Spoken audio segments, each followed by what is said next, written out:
Police वाली देवरानी। दिव्या एक आलसी किस्म की लड़की थी। न तो उसकी सुबह उठने की कोई दिनचर्या थी और ना ही काम करने की। दिव्या की लेट लतीफ़ी के कारण ससुर और पति दोनों को ही चाय, नाश्ता और टिफ़िन समय पर नहीं मिलता था, जिसके कारण सुजाता अपनी बड़ी बहू दिव्या से हमेशा परेशान ही रहती थी। हे भगवान, आज फिर से दिव्या सुबह के 7 बजे तक बिस्तर तोड़ रही है। अब यह कब उठेगी, कब नहाएगी और कब चाय नाश्ता बनाएगी, इसका तो बस भगवान ही मालिक है। सुजाता अभी बड़बड़ा ही रही थी कि पति सुजीत की आवाज़ उसके कानों में पड़ जाती है। 2 औरतों के घर में होने के बाद भी कभी समय से चाय नहीं मिल सकती इस घर में। अरे मैं पूछता हूँ गुड्डू की माँ कि तुम चाय बना रही हो या अभी तक बहू के दरवाजे पर खड़ी उसका मुंह ताक रही हो। पति की आवाज़ सुनकर वो अपनी किस्मत को कोसती रसोई में घुस जाती है। बहू आ गई है, लेकिन मजाल है जो इस बूढ़ी सास को ज़रा सा भी आराम मिल जाए। इस दिव्या से तो मुझे ढेले भर की उम्मीद नहीं है। अब तो बस मैं छोटी बहू लेकर आऊँगी और वही मेरे दुख दूर करेगी, मेरे पैर दबाएगी, मुझे आराम देगी। सोच कर ही मज़ा आ गया। भाग्यवान मेरे मित्र राजेश का फ़ोन आया था, उसने भागवत पाठ रखवाया है। अब मुझे तो दुकान पर काम है, तो तुम ज़रूर चली जाना। ठीक है जी, पहुंच जाऊंगी, आप चिंता ना करो। दोपहर में जल्दी जल्दी तैयार होकर सुजाता राजेश के यहाँ पहुंचती है पूजा खत्म होने के बाद। अरे भाभी जी, इतने सालों बाद आपके दर्शन हो गए, आनंद ही आ गया। अच्छा, आपकी गुड्डू के क्या हाल चाल है? सुना है उसकी सरकारी नौकरी लगी है। हाँ भाई साहब, गुड्डू के लिए ही लड़की देख रहे हैं आप। बस कोई अच्छी लड़की मिल जाए तो हमारी जिम्मेदारी भी खत्म हो। सुकन्या बेटा, यहाँ तो आना। सुजाता देखती है कि राकेश के बुलाने पर एक लड़की पुलिस की वर्दी में उनकी ओर चली आ रही थी। अरे भाई साहब, इस पुलिस वाले को क्यों बुला रखा है? कथा में कोई चोर उचक्के घुस आए थे क्या? अरे नहीं नहीं भाभी जी, ये तो मेरी बेटी है सुकन्या, यूपी पुलिस में दरोगा है। अरे वाह भाई साहब, आपकी नाक ऊंची कर दी बेटी ने। बहुत खुशी हुई बिटिया से मिलकर। अब क्या बताऊँ बहन जी, लड़की तो हमारी बहुत काबिल है, लेकिन कोई अच्छा रिश्ता नहीं मिल पा रहा, इसलिए आजकल थोड़ा परेशान रहता हूँ। अच्छा, भाई साहब अगर कोई फ़ोटो हो सुकन्या की तो दे दीजिए, कोई अच्छा लड़का होगा तो हम खबर कर देंगे। सुजाता सुकन्या की फ़ोटो लेकर घर आ जाती है और आकर अपने पति सुजीत को दिखाने लगती है। देखिए ना, कितनी अच्छी पर्सनालिटी है ना सुकन्या की। क्या रौब है चेहरे पर। पुलिस की नौकरी में। हमारे गुड्डू के लिए इससे अच्छी लड़की कहाँ मिलेगी। आप अपने मित्र से इन दोनों के लिए रिश्ते की बात चलाइए ना। सुजीत अपने दोस्त राकेश से सुकन्या और गुड्डू के रिश्ते की बात करता है और जल्द ही सुकन्या शादी करके सुजाता के घर आ जाती है। शादी के 2 दिन बाद। बेटा सुकन्या, मेरे पैरों में ना बड़ा दर्द रहता है। कमर दर्द से ना खड़ा हुआ जाता है, ना पैरों से चला जाता है। अब ये बड़ी बहू तो किसी काम की है नहीं। मुझे तो बस तुझसे उम्मीद है बेटा कि तू मेरा दर्द और तकलीफ समझेगी। सुकन्या सास की बातें सुनकर मुस्कुरा देती है। अगले दिन सुबह 5 बजे। सासू माँ, आपको पता है ना आपके घुटने और कमर में दर्द क्यों रहने लगा है? आपके यूं सुबह 7-8 बजे तक बिस्तर पर सोते रहने के कारण। कल से आप मेरे साथ सुबह 4 बजे उठेंगी और फिर हम पार्क में जाकर हरी हरी घास पर टहलेंगे। आप देखिएगा माँ जी, एक ही महीने में आपके घुटनों का दर्द रफू चक्कर हो जाएगा। हे भगवान, मैंने तो सोचा था मेरे दर्द की बात सुनकर ये सारे काम निपटा दिया करेगी और मैं सुकून से जीऊंगी, लेकिन यहाँ तो उल्टा ही हो गया। बेचारी सुजाता 4 बजे उठकर सुकन्या के साथ पार्क में 1 घंटा कसरत और वॉक करके जब घर लौटती है तो उसकी थकान से बुरी हालत हो जाती है। थकान की मारी सुजाता जाकर अपने कमरे में सो जाती है और 9 बजे तक सोती ही रहती है। 9 बजे। अरे गुड्डू की माँ, कहाँ हो तुम? लो, 9 बज रहे हैं और इन सास बहू का कोई अता पता नहीं। अरे आप उठोगी भी? और कुछ ना सही, कम से कम 1 कप चाय तो पिला दो, फिर हम अपने काम पर चले। हाय हाय, मुझसे तो पैरों से हिला भी नहीं जा रहा। गुड्डू के पापा, चाय आप ही बना लो। इस सुकन्या ने तो चलवा चलवा कर मेरे पैर ही बेकार कर दिए।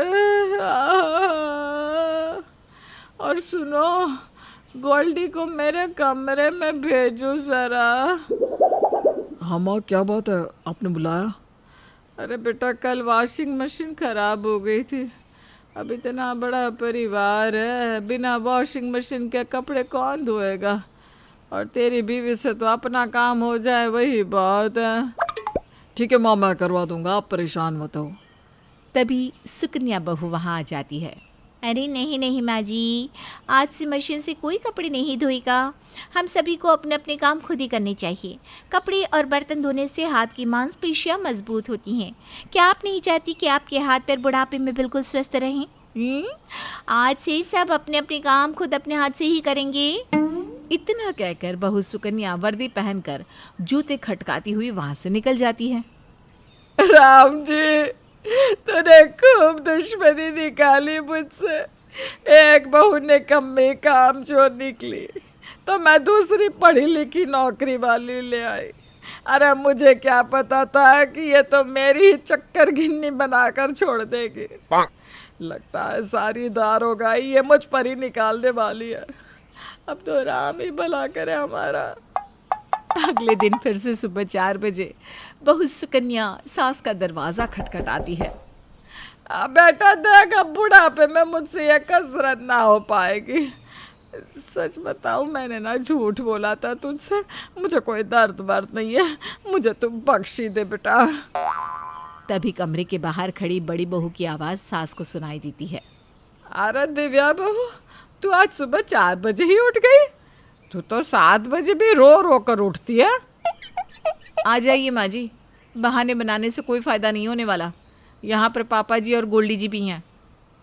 अब सुजाता को समझ में आ गया था कि बहाना बनाने से कुछ होने वाला नहीं है। बेचारी मन मार कर सबके साथ टहलने के लिए निकल गई। अब तो छोटी बहू ने घर में बिल्कुल जेल जैसा माहौल बना दिया था। सास ससुर की मीठी चाय से लेकर जेठानी के समोसे जलेबी तक सबकी एंट्री अब गुप्ता निवास में बंद हो गई थी। सासू माँ तो बेचारी चाय की इतनी आदी थी कि आधे दिन सर पर पट्टी बांध कर ही लेटी रहती। दिव्या बहू, आधा कप चाय पिला दे, सर दर्द से मेरी तो जान ही निकल जाएगी। नहीं माँ जी, मुझे आपकी दरोगा बहू से पंगा थोड़ी ना लेना है।